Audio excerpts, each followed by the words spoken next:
Faut-il craindre, monsieur le général, une troisième guerre mondiale ? Il faut craindre une troisième guerre mondiale. Nous n'y sommes pas, mais nous pourrions basculer dans cette guerre. Ce qui est sûr, c'est que nous sommes dans la plus grave crise de l'Europe depuis la fin de la Deuxième Guerre mondiale. Et nous sommes dans une situation très particulière, puisque nous sommes peut-être à la veille d'un affrontement entre deux puissances dotées d'armes nucléaires. Et ça peut basculer. Et c'est pour ça que nos dirigeants, en particulier les dirigeants occidentaux, doivent faire preuve du plus grand sang-froid, de la plus grande clairvoyance pour arriver à sortir de ce conflit sans que justement nous ne basculions dans une guerre mondiale qui, compte tenu du fait qu'elle serait nucléaire, aurait des conséquences absolument dramatiques sur la terre entière. Qu'est-ce que vous nous diriez de la personnalité de Vladimir Poutine quand vous analysez à la fois ses réactions et la stratégie qu'il a adoptée? Est-ce que Vladimir Poutine est incontrôlable selon vous, ou on est encore dans une forme de rationalité avec un dialogue possible? Monsieur Poutine a une rationalité et elle n'est pas la nôtre. Il n'est pas de notre monde. Il est en train de conduire, c'est un homme qui se sent profondément humilié et qui est en train de conduire une guerre de vengeance avec des moyens de destruction terribles. C'est un homme qui est coupé du monde. On sait bien que depuis de tout temps, la Russie a été dirigée, à cause de sa taille, par des pouvoirs extrêmement puissants. Tout pouvoir extrêmement puissant a tendance à se couper du monde. M. Poutine n'a pas Internet. M. Poutine n'a pas d'iPhone. M. Poutine, durant les 2 années du Covid, n'a pas voyagé en dehors de la Chine. Donc c'est un homme qui a une perception des réalités probablement assez fragile. Si vous me permettez une citation, c'est celle du patron du GRU, qui est le patron du renseignement militaire, c'est le patron de Staline, qui dit à la fin de la Deuxième Guerre mondiale, après la mort de Staline, il dit « Je disais, moi, chef du renseignement, à Staline, ce qu'il voulait entendre, parce que je savais que tous mes prédécesseurs avaient été fusillés pour essayer de dire la vérité. » Mais monsieur le général, ce soir, est-ce que vous nous dites clairement, sa langue de bois, avec la sincérité qui est la vôtre, et on sait que vous dites les choses clairement, Vladimir Poutine peut appuyer sur le bouton nucléaire? Il peut évidemment le faire. À partir du moment où il l'a dit, où il l'a répété, où son ministre des Affaires étrangères l'a répété, il faut placer dans l'équation stratégique générale que nous ne pouvons pas penser qu'il ne le fera pas. Il l'a dit, il peut le faire. Il peut le faire à 2 niveaux. Il peut le faire au niveau stratégique, si on en venait à un affrontement direct entre la Russie et les forces de l'OTAN. Il peut le faire aussi au niveau tactique, c'est-à-dire qu'il est dans la doctrine russe de tirer des armes nucléaires tactiques, des petites bombes nucléaires, pour arriver à débloquer des situations tactiques. Donc il peut le faire, bien sûr. On va poursuivre avec vous, monsieur le général, mais je voudrais faire réagir nos chroniqueurs. Bruno Pomar. Bruno, est-ce que tu penses, toi, que Poutine est incontrôlable? On rappelle que tu es un instructeur au RAID, que tu as une expérience aussi que sur le plan militaire. Qu'est-ce que tu en penses? Comment tu sens les choses? D'ailleurs, juste saluer, permets-moi de le faire, Karim, les gendarmes du GIGN qui ont fait l'évacuation de l'ambassade de France, qui ont permis à l'ambassadeur et à toutes les autorités de pouvoir quitter le secteur et d'aller sur l'ouest du pays. Moi, oui, il y a qu'un, parce qu'on a affaire quand même à un malade mental, c'est clair et net, il faut dire les choses comme elles sont, on n'est pas dans la diplomatie, je ne suis pas diplomate, moi. Et je pense que l'utilisation de la guerre pour Poutine, c'est un vœu qu'il souhaite depuis bien longtemps. Pourquoi? Parce qu'il veut refaire le bloc russe qu'on a connu, les années... La Grande Russie. L'URSS, que j'ai connu parce que j'y allais souvent là-bas. Et on peut craindre qu'effectivement, après la perestroïka, tout ce qu'on a connu, le démantèlement de l'URSS, il veuille à tout prix, il le dit ouvertement. La façon dont il attaque ce pays qui est l'Ukraine nous pense à dire qu'effectivement, on peut craindre le pire parce que rien ne l'arrête. Macron s'époumonne, et c'est tout à son honneur, de défendre et d'essayer de négocier avec lui, de parler avec lui pour éviter que ça dérape trop, mais quand on voit... Donc Bruno, toi, tu penses qu'il est capable de tout? Ah, moi, je pense qu'il est capable. Laurence, tu ne sembles pas partager ce point de vue. Non, mais c'est un nom d'espérance quelque part, oui. Parce qu'évidemment... Tu es inquiète quand même, au fond? Très, tout le monde l'est, je pense. Ce serait complètement ne pas comprendre la situation que de ne pas être inquiet. Mais effectivement, il faut quand même toujours essayer de se dire qu'il y aura une sortie de crise. ça c'est sûr que de toute façon, elle ne sera pas rapide. Je pense que tout le monde l'a compris, évidemment. Mais déjà d'obtenir un cessez-le-feu à force de diplomatie, et c'est pour ça qu'il ne faut absolument pas couper le contact, ce serait déjà une première étape envisageable. Maintenant qu'il soit capable de tout, oui. Mais c'est aussi une méthode pour semer la terreur, parce que le mot nucléaire, c'est un mot qui, lorsqu'on est un concitoyen, sème la terreur. Lorsque la centrale nucléaire a été bombardée, qu'il y a eu un incendie, même si ça n'a pas touché les réacteurs, pour tous ceux qui ont eu des alertes dans la nuit et qui ont entendu que la centrale nucléaire était en feu, effectivement, ça sème la terreur. Quand lui-même évoque l'arme nucléaire, ça sème la terreur. Mais pour réussir à aller à la fin de ce conflit, effectivement, comme vous le disiez, c'est du sang-froid. Et c'est pour ça qu'il faut garder ce sang-froid et espérer une sortie, mais d'abord un cessez-le-feu. Mais personne ne pense que les choses seront faciles. Donc d'accord. Toi, tu penses qu'il crée de la surenchère pour créer de la peur, mais qu'il ne passera quand même pas à l'acte d'appuyer sur le bouton. Je ne sais pas. Bon, alors tu dis non pour te rassurer, on a bien compris. C'est pas de rassurer, donc, mais rendez-vous compte de la question. Non, mais c'est clair, la question, elle est très difficile à aborder. C'est la volonté de se dire qu'il y a une sortie. Parce que si on abandonne cette idée, ça veut dire qu'on abandonne la diplomatie, ça veut dire qu'on abandonne les négociations, ça veut dire qu'on capitule. Geoffroy, ton nom, c'est un nom qui a un peu plus de conviction ou qui est aussi incertain que celui de Laurence? C'est un nom parce que justement je ne souscris pas à l'analyse que vient de donner Bruno, mais qui est l'analyse de beaucoup de monde ici, de considérer que c'est un fou dangereux qui est parti dans une forme de lubie incompréhensible. En réalité, je trouve que d'ailleurs dans son comportement, il y a beaucoup de choses qui ne vont pas dans ce sens-là, notamment le fait qu'il continue en fait à parler avec tout le monde, à négocier. Alors nous, on voit en France, on met en scène les discussions avec Emmanuel Macron, mais en fait, il parle avec beaucoup de dirigeants dans le monde et il est en fait dans une phase, je pense, de négociation. C'est-à-dire c'est l'inverse de ce que fait un fou. Vous savez, quand il y a une prise d'otage et que quelqu'un se retranche avec des enfants ou des otages dans un appartement et qui finit par se faire tuer, c'est parce que justement on peut plus négocier. Là, en l'occurrence, il se passe exactement l'inverse. Il a jamais autant négocié.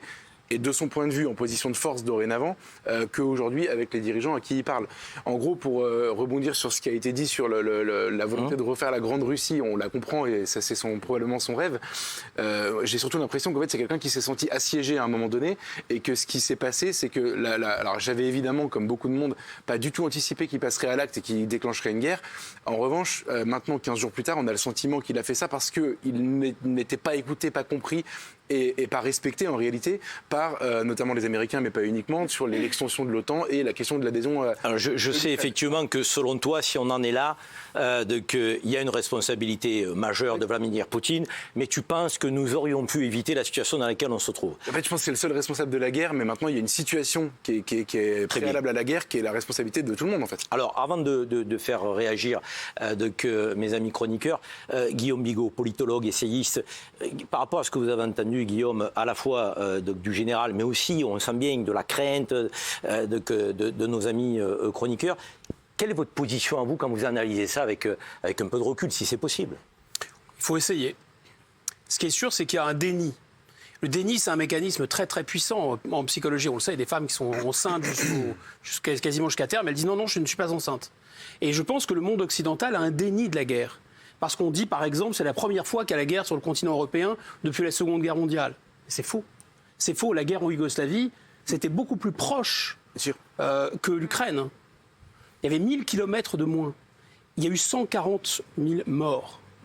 Deuxième chose, on dit, mais écoutez, on ne s'attendait pas à la guerre dans cette région du monde. Depuis 2014, il y a eu 14 000 morts dans le conflit entre la Russie, les soi-disant petits hommes verts qui n'ont rien à voir avec l'armée russe, en réalité c'est l'armée russe, évidemment on a bien compris, et les troupes ukrainiennes, 14 000 morts. Donc c'est la poursuite de cette guerre par d'autres moyens, à une autre échelle. D'une certaine façon, la Russie n'a fait qu'officialiser son intervention militaire au Donbass et généraliser ailleurs qu'au Donbass cette intervention. C'est le premier point. Je pense qu'on a un déni de la guerre. Pourquoi on a ce déni de la guerre ? Parce que quand vous êtes puissant, quand vous vivez dans un monde qui vous ressemble, quand vous avez Netflix, quand vous avez des supermarchés pleins, quand vous êtes les rois du monde, où vous pensez que vos valeurs sont dominantes dans le monde, vous ne voulez pas la guerre, vous voulez la paix. Et c'est une histoire éternelle de l'humanité. Ceux qui veulent la guerre sont ceux qui veulent renverser l'ordre, ou ceux qui en effet sont humiliés par l'ordre établi. Premier point. Deuxième point, écoutez, la Première Guerre mondiale, avant la Première Guerre mondiale, on a dit c'est impossible qu'il y ait une guerre tant les économies de la Grande-Bretagne et de l'Allemagne sont intriquées. C'est un livre très célèbre, Norman Engel, 1911. Il n'y aura jamais de guerre entre la Grande-Bretagne et l'Allemagne. des millions de morts plus tard, on aurait pu s'attendre à ce que l'humanité se dise, bon, bah, cette fois-ci, on va sortir de ce rêve. Les pacifistes sont des gens extrêmement dangereux. Bernados a dit, les optimistes n'ont pas pitié des hommes. Il faut bien établir la différence entre pacifique et pacifiste. Donc rien n'est impossible aujourd'hui. Moi, je ne suis pas du tout, bien sûr, moi je ne suis pas du tout pacifiste. Je pense qu'il y a des choses qui sont pires que la mort. La soumission est pire que la mort. Perdre sa dignité, vivre comme un esclave, c'est pire que la mort. Il faut être prêt à faire la guerre. Mais évidemment, il faut considérer et se rappeler que la guerre, c'est ce qu'il y a de pire. Donc il faut tout. Donc ça, c'est être pacifique. C'est pas mais Poutine est incontrôlable pour vous, Guillaume, ou pas? C'est une autre question. Mais justement, je vous la pose. Il y a eu la Seconde Guerre mondiale et vous voyez, et je ne voudrais pas qu'on soit obligé de rejouer, enfin de remettre un jeton pour vérifier une troisième fois que l'humanité ne sortira pas de son état naturel, c'est-à-dire belliqueux. On ne supprimera pas la guerre, personne. Alors il y a la question de l'arme nucléaire qui est liée à la psychologie de Poutine. Moi, je ne suis pas psychologue, je n'ai pas d'informations sur Poutine. Je vois les informations, je vois que ce type n'a plus le même visage qu'il y a ne serait-ce qu'un an. Ça laisse à penser qu'il a des traitements, probablement des traitements à la cortisone. Ça fait des années qu'on fantasme sur la maladie de Poutine. Oui, mais il a changé physiquement. Et le président de la République l'a dit, il a constaté lui-même en le voyant des visus, puisqu'il y a les images, mais quand on voit les gens, c'est différent. Deuxième chose, il y a ces protocoles dont on a entendu parler, c'est-à-dire que même dans son entourage, il y a pour lui une paranoïa au Covid. Alors pourquoi il y a une paranoïa au Covid?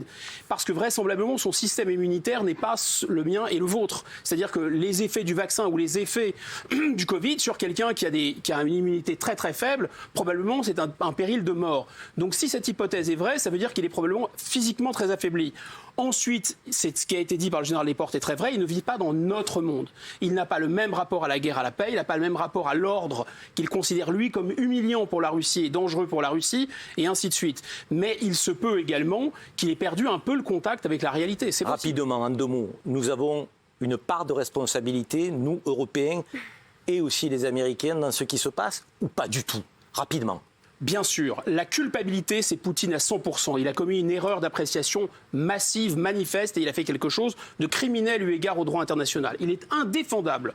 Mais la responsabilité, bien sûr, la responsabilité, elle est partagée. Et d'ailleurs, il faut arrêter de tomber dans ce manichéisme. Ce n'est pas les gentils Ukrainiens face aux méchants Russes, la méchante OTAN face à la gentille Russie. Ce sont deux puissances qui se regardent en chien de faïence. Et si on comprend que les Polonais sont très inquiets par la perspective d'être envahis par les Russes, parce que c'est l'histoire qui veut ça, on peut tout à fait comprendre que les Russes soient très inquiets par la perspective d'être attaqués par l'Ouest parce qu'ils l'ont été plus d'une fois. C'est ça qui est intéressant ce soir. 27 millions de morts. N'oublions jamais. Ce soir, je veux que nous fassions de la pédagogie et que nous tentions notre objectif avec beaucoup d'humilité.